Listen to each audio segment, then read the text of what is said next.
Harihi Om Shri Gurubhyo Namaha. This Narayaniyam is recorded by separating each stanza word by word for easy learning and familiarizing. Please share your feedback in the comments. Kindly subscribe and share to others. Om Namo Bhagavate Vasudevaya. Om Namo Narayanaya. श्रीमन्नारायणीयम् दशकं 46 श्लोक 8 कलश अम्बुधिशायिनम् कलश अम्बुधिशायिनम् कलशाम्बुधिशायिनम् कलशाम्बुधिशायिनम् कलशाम्बुधिशायिनम् पुनः पुनः पुनः कलशाम्बुधिशायिनम् पुनः कलशाम्बुधिशायिनम् पुनः कलशाम्बुधिशायिनम् पुनः परवैकुण्ठपद अधिवासिनम् परवैकुण्ठपद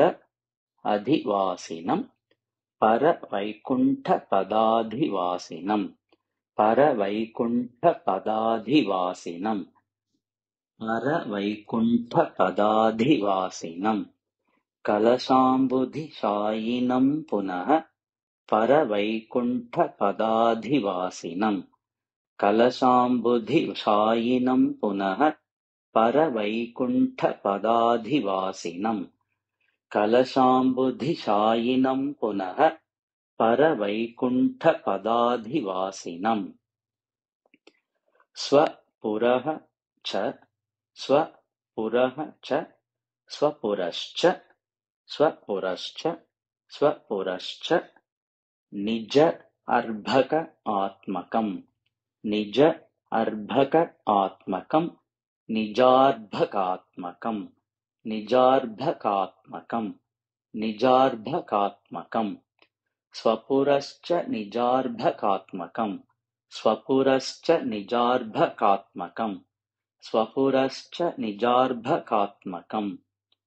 कतिधा कतिधा कतिधा त्वां न ददर्श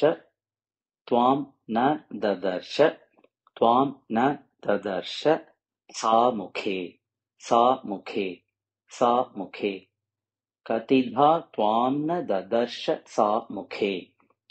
कतिधा त्वां न ददर्श सा मुखे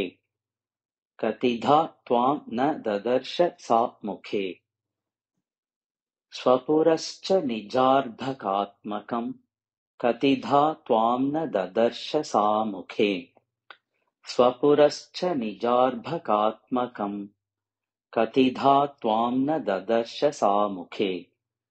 स्वपुरश्च निजार्भकात्मकम् कतिधा त्वां न ददर्श सा मुखे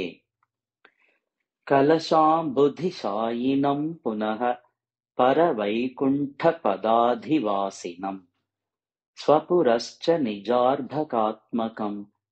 कतिधा त्वां न ददर्श सा मुखे कलशाम्बुधिशायिनम् पुनः परवैकुण्ठपदाधिवासिनम् स्वपुरश्च निजार्भकात्मकम्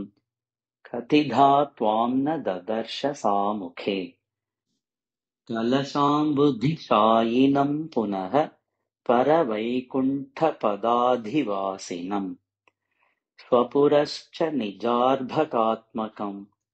कतिधा त्वां न ददर्श सा मुखे कलशाम्बुधिशायिनम् पुनः परवैकुण्ठपदाधिवासिनम्